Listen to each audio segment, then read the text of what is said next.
Instant dans mystère. Ne l'écoute pas seul. Ne l'écoute pas seul. Invite quelqu'un à écouter avec toi l'instant de mystère.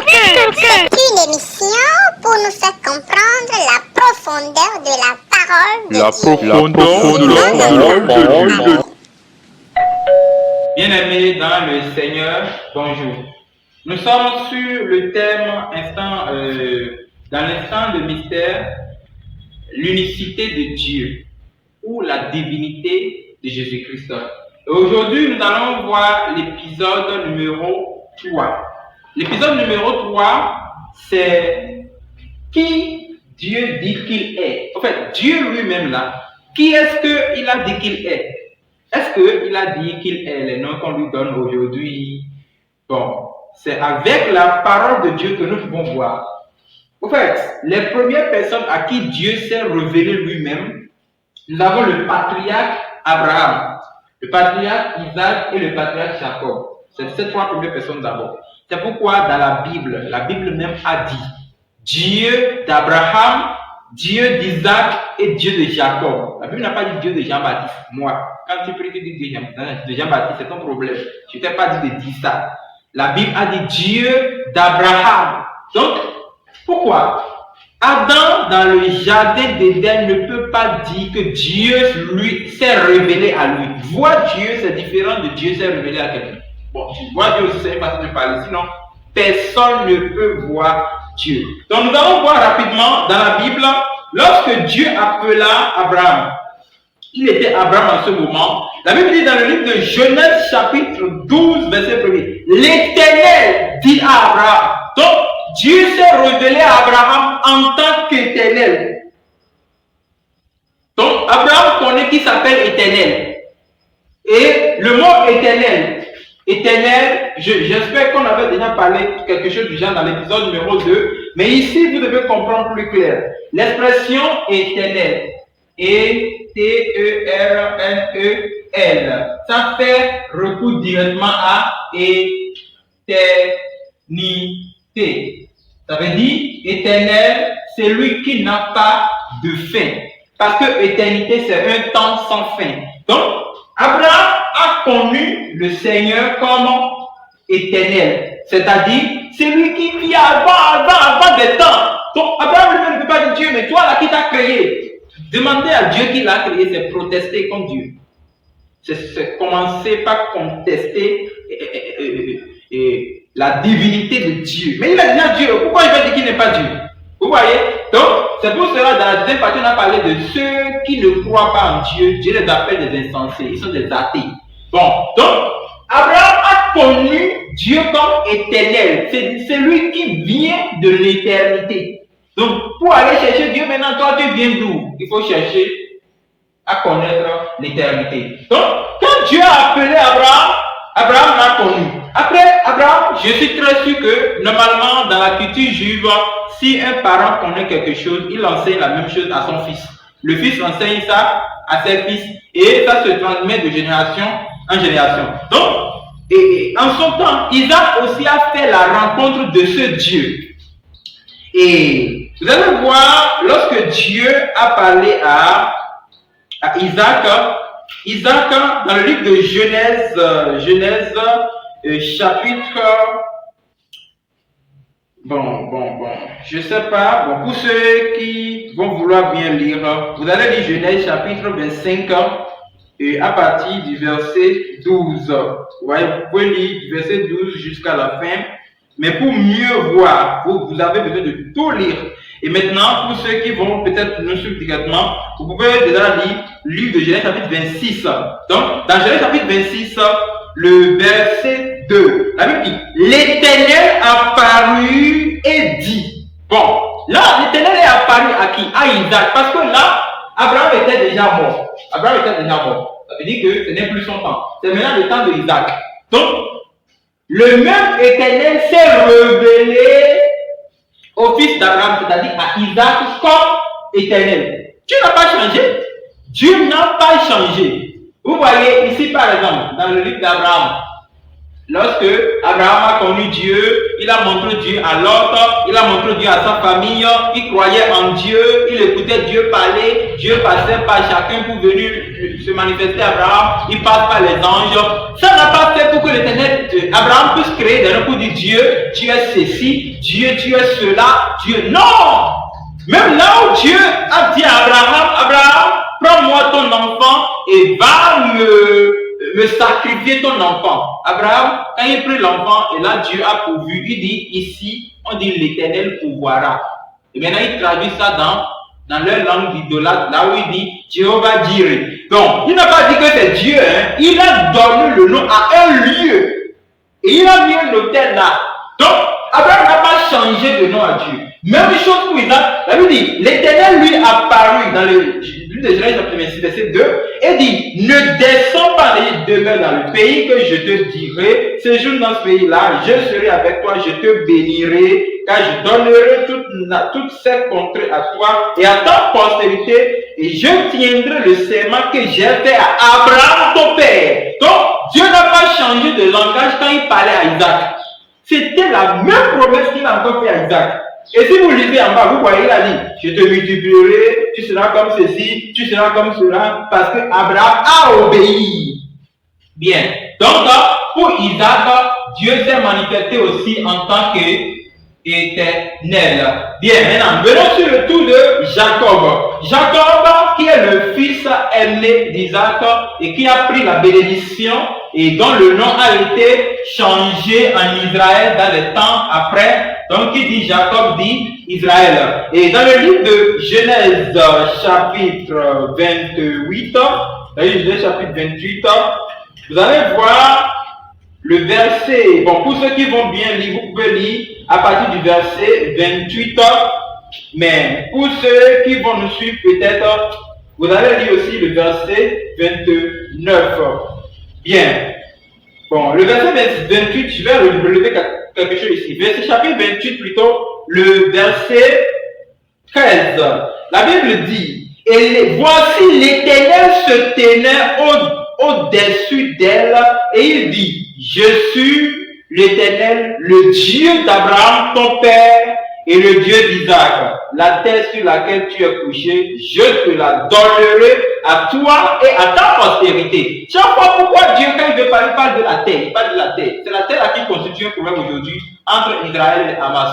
Ça veut dire qu'il y a longtemps Israël comment dirais-je, les enfants, les descendants d'Israël ont déjà cette promesse même avant d'être nés. Vous voyez, non? Donc, il s'est révélé, il dit, je suis l'Éternel. Je suis l'Éternel. Il n'a pas changé. Donc, il s'est révélé à Jacob aussi en tant qu'Éternel. Bien aimé, pourquoi vous changez de nom à Dieu? Il s'appelle Éternel. C'est lui qui était depuis l'éternité. Et vous allez voir ici. Quand Dieu s'est manifesté à Joseph dans le songe, qu'est-ce qui s'est passé? Quand Dieu s'est manifesté à Joseph dans le songe, Joseph avait vu que non, c'est le Dieu de mon père. Parce que d'ailleurs ici, quand il s'est révélé à Jacob, il dit Dieu d'Abraham, ton grand-père, Dieu d'Isaac, ton père. Maintenant, quand Jacob est passé, les enfants d'Israël commencent par dire Dieu d'Abraham. Dieu d'Abraham, Dieu d'Isaac. Dieu d'Isaac et Dieu de Jacob. Donc si quelqu'un peut venir dire Dieu d'Abraham, Dieu d'Isaac, Dieu de Jacob, il n'a pas mal patrié. Mais commencez par dire Dieu de tel pasteur, Dieu de tel prophète, ça c'est l'idolâtrie. C'est clair, c'est l'idolâtrie. Parce que eux, ils sont le patriarche. Ces trois personnes-là sont le patriarche. Ils sont le patriarche. C'est eux qu'on appelle Israël. Israël. Maintenant, donc, c'est devenu le nom d'alliance. Parce que l'alliance se trouvait en Abraham. Il a mis l'alliance en Isaac. Isaac a mis cela en Jacob. Jacob a transmis cela à toutes ces 12 tribus. Voilà maintenant, ces 12 tribus ont gardé l'alliance. Et quand il veut prier, à la dernière, il dit Dieu d'Abraham, Dieu d'Isaac, Dieu de Jacob. C'était le même Dieu.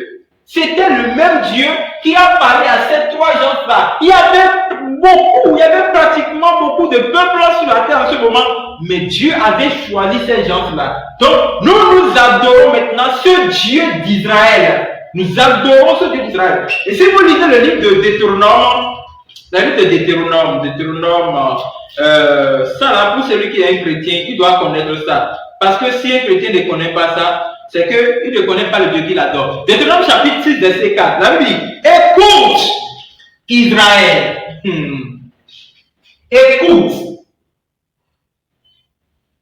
Écoute.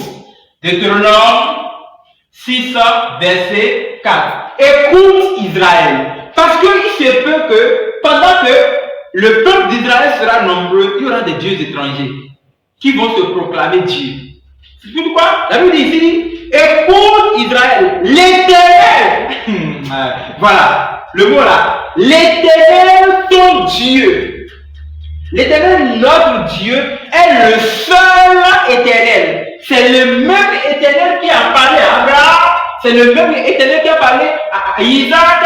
C'est le même éternel qui a parlé à Jacob. Il demeure le Dieu tout puissant pour le peuple d'Israël. Même si les mêmes peuples, les peuples européens, les peuples asiatiques, les peuples africains, les peuples américains ont rejeté le Dieu et ils ont décidé d'adorer le Dieu. Qu'Israël lui sache que l'Éternel, ton Dieu, c'est un.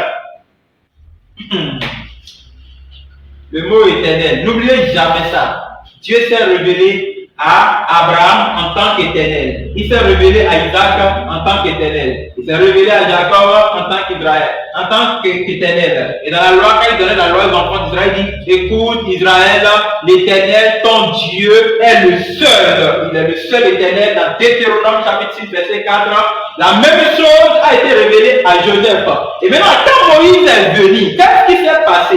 Moïse a déjà lu l'histoire. Moïse a vu comment Dieu a parlé avec Abraham. Moïse a vu comment Dieu a parlé avec Isaac, Jacob, Joseph, l'histoire des 12 tribus, comment ils ont traversé. Moïse connaissait tout ça.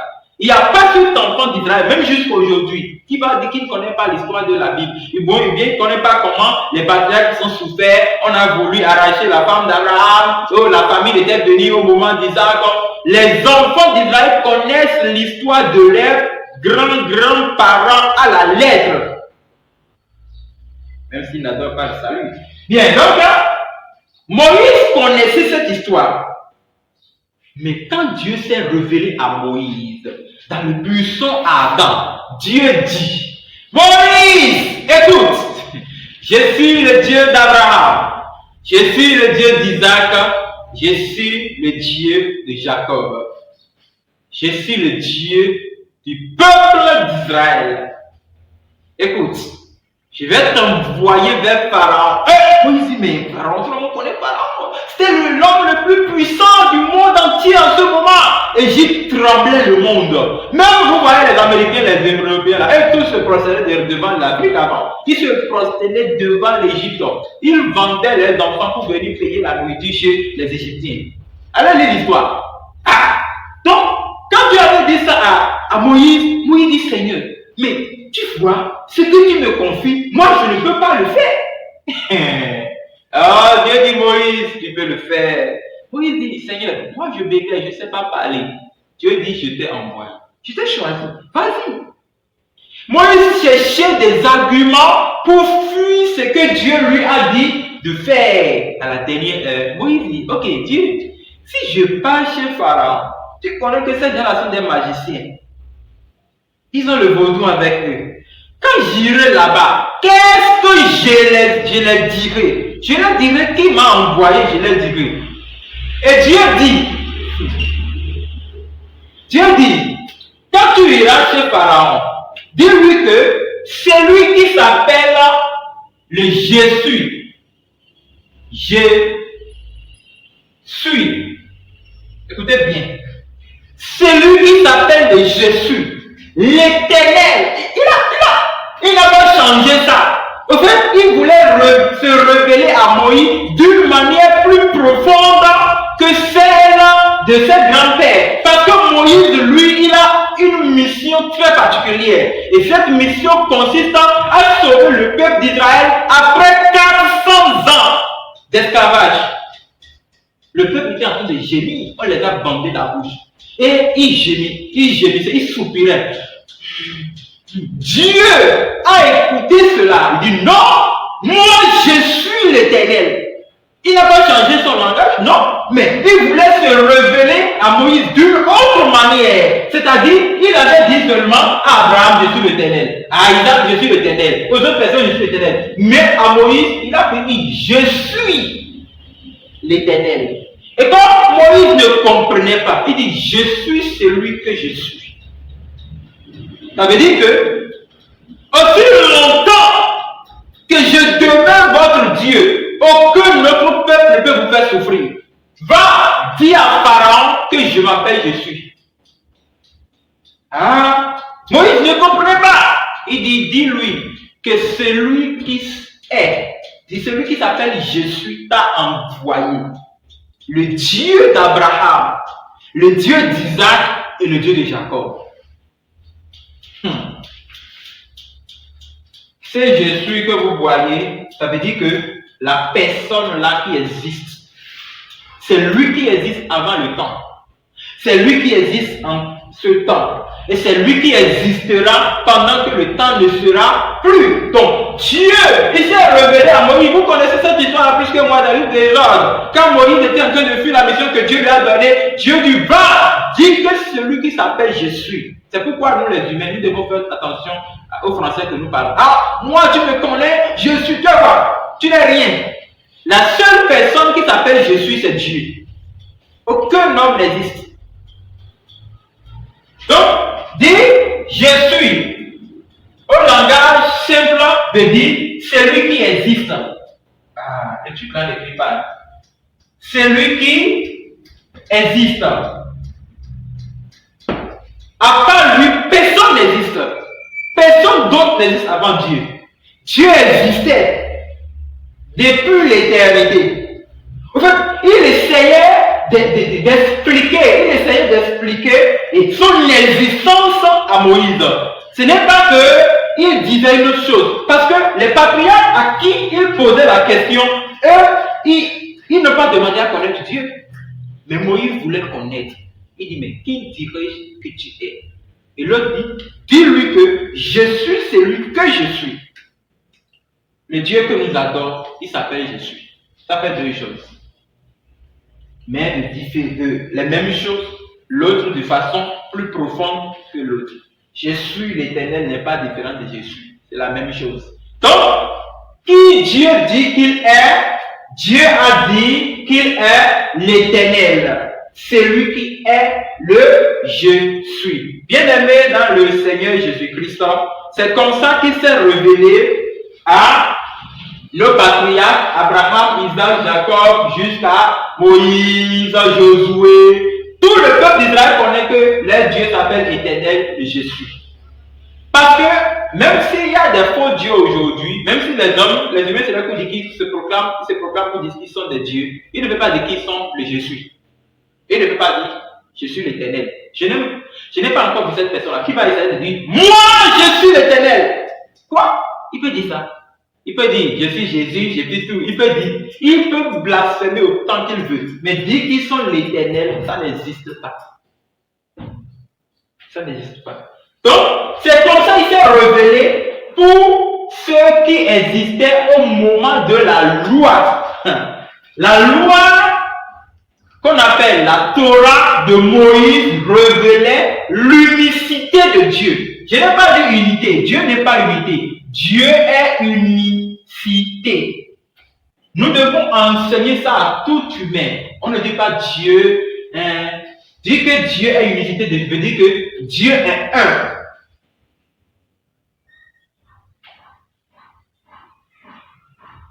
Ça veut dire un, uni et en lui. En fait, il est unicité. C'est-à-dire que Dieu existe. Il est un depuis la création. Et il demeure un. Et il sera toujours un. Personne n'est lié à lui, ou personne ne s'est ajouté à lui, ou Il n'est pas à la fois 2 et 1, ou bien 3 et 1, ou bien 4 et 1.